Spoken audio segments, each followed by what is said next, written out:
중이십니다. 위중증 환자는 275명이고 사망자는 14명으로 누적 사망자는 659명입니다. 삼가 고인의 명복을 빕니다. 국내 주요 발생 현황을 말씀드리겠습니다. 서울 성북구의 종교시설과 관련해서 접촉자 조사 중에 9명이 추가되었습니다. 그래서 현재까지 누적 확진자는 총 24명입니다. 경기도 용인시 종교시설과 관련해서 12월 17일에 첫 확진자가 발생했는데요. 그 이후에 접촉자 조사 중에 12명이 추가 확진되었습니다. 그래서 현재까지 누적 확진자는 총 13명입니다. 경기도 여주시의 종교시설과 관련해서 12월 17일 첫 확진자 발생했고 이후에 13명이 추가 확진되었습니다. 현재까지 누적 확진자는 총 14명입니다. 충북 청주시의 요양원에서 12월 17일에 첫 확진자가 발생했습니다.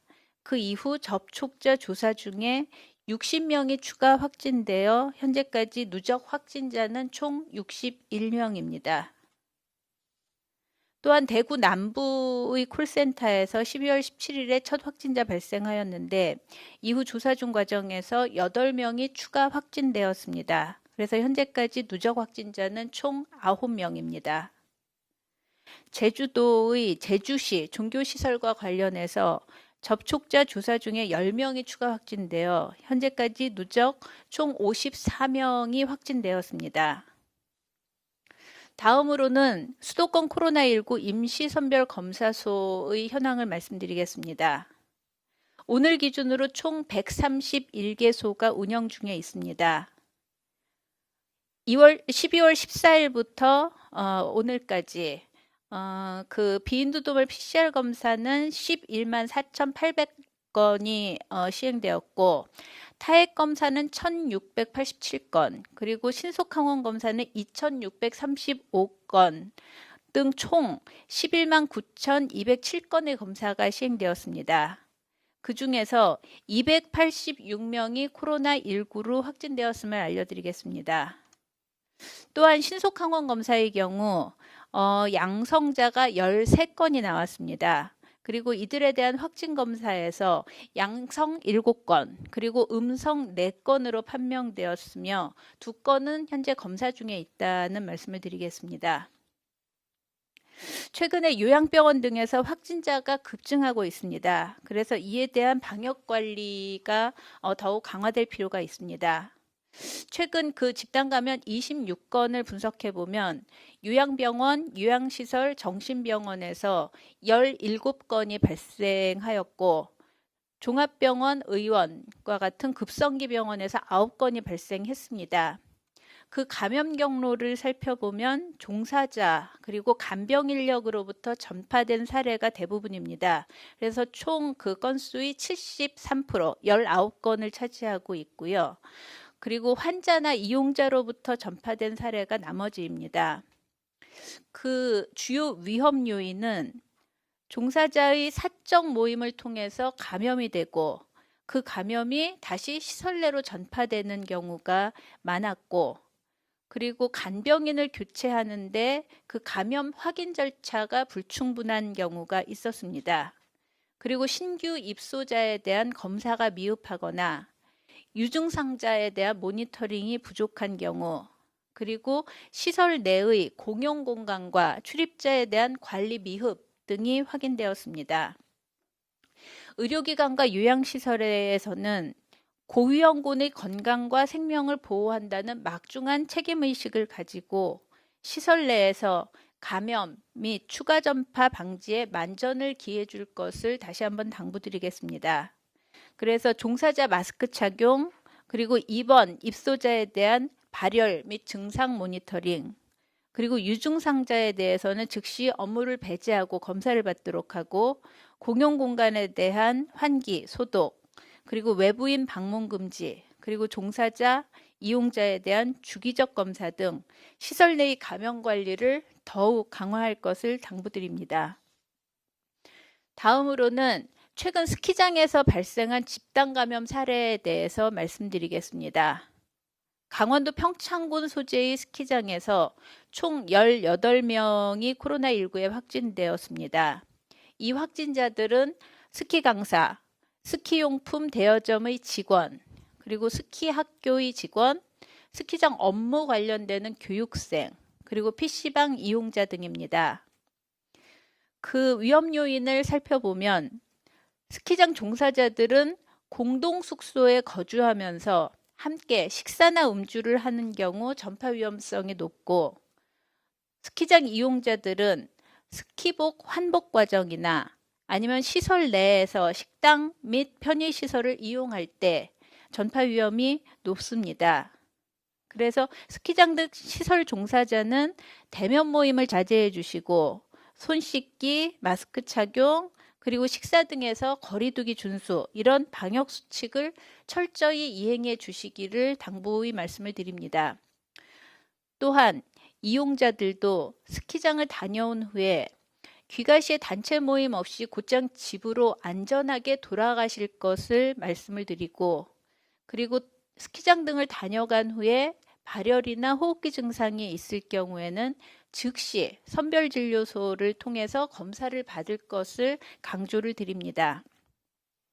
다음으로는 행정안전부에서 운영 중인 안전신문고로 신고된 수도권 종교시설 관련되는 사례를 말씀드리겠습니다.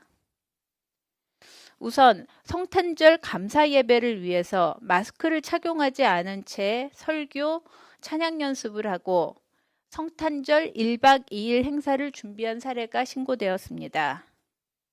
또한 매주 저녁에 모여서 성경 공부와 식사를 하거나 10명에서 100명 정도의 소모임을 통해서 밀접하게 모여서 간식과 대화를 나눈 사례 등도 신고가 되었습니다. 또한 교회 관계자가 교인의 가정을 직접 방문해서 예배를 하고, 또 한 성당에서는 각 공간별로 20명씩 4개의 장소에 총 80여 명이 예배에 참여해서 방역수칙 위반으로 신고되었습니다. 지금 3차 대유행의 위기 속에서 감염 취약 시설과 장소에 대한 주의를 다시 한번 당부를 드리겠습니다. 우선 요양시설과 요양병원의 경우 여기에서 집단 생활을 하시는 어르신들은 고령이면서 기저질환을 갖고 있는 경우가 대부분이십니다. 그래서 한번 감염되면 중증으로 진행될 가능성이 크고, 일단 한 분이라도 감염이 발생하면 대규모의 집단 발병으로 전환되는 경우가 많습니다. 이는 감염된 분에게도 치명적이지만 중환자 병상과 의료 인력의 소모도 비교되지 않게 큽니다. 그래서 다른 응급 환자, 그리고 다른 중증 환자의 치료에도 차질이 빚어지게 해서 사회 전반적으로 연쇄적인 피해를 가져오게 되는 안타까운 감염입니다. 이 시설들은 방역당국에서는 현재 1주 또는 2주에 한 번씩 주기적인 선제 검사를 통해서 조기 환자 파악에 최선을 다하고 있습니다. 아울러 주의하셔야 할 점은 이런 시설의 직원들은 위험도가 낮아질 때까지 연말연시에 사적인 모임을 갖지 말고 방역수칙을 준수해서 최선을 다해서 시설의 어르신들을 보호한다는 마음가짐으로 생활해 주시기를 간곡히 부탁드리겠습니다. 우리 사회에서 감염에 가장 취약한 분들을 최우선적으로 보호하겠다는 사명감을 갖고 일해 주시는 분들께 다시 한번 감사드리며, 위기 상황을 맞아서 좀 더 책임감 있는 실천을 당부드리겠습니다. 두 번째로 최근에 감염의 위험이 큰 장소는 국민들께서 이번 주말에 만나기로 한 곳입니다.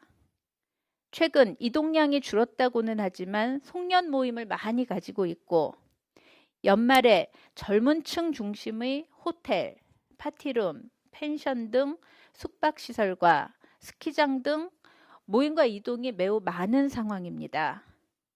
대유행 상황에서 가까운 친구나 지인 누구도 어디도 안전한 곳은 없습니다.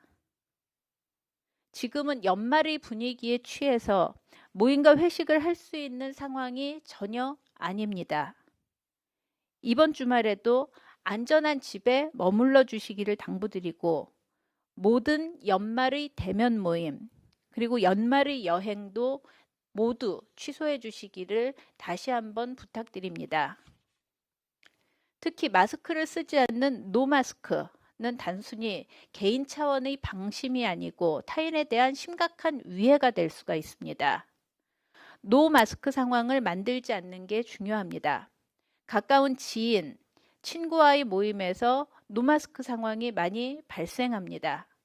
함께하는 식사 모임도 마찬가지입니다. 지금은 이런 상황을 만들지 않아야 됩니다. 지난 대구 경북 그리고 8월 수도권의 두 차례 큰 위기를 극복할 수 있었던 것은 국민 여러분께서 보여주셨던 실천과 그 바탕에 있는 이타심이었습니다. 다시 한번 국민들께서 우리 사회의 약자를 위해서 유행 억제에 노력해 주신다면 지금의 위기도 극적으로 반전될 수 있다는 믿음을 갖고 있습니다. 방역당국도 공격적인 진단검사와 추적조사로 선제적인 환자 찾기와 병상 확보 그리고 의료 대응 노력에 최선을 다하겠습니다. 네,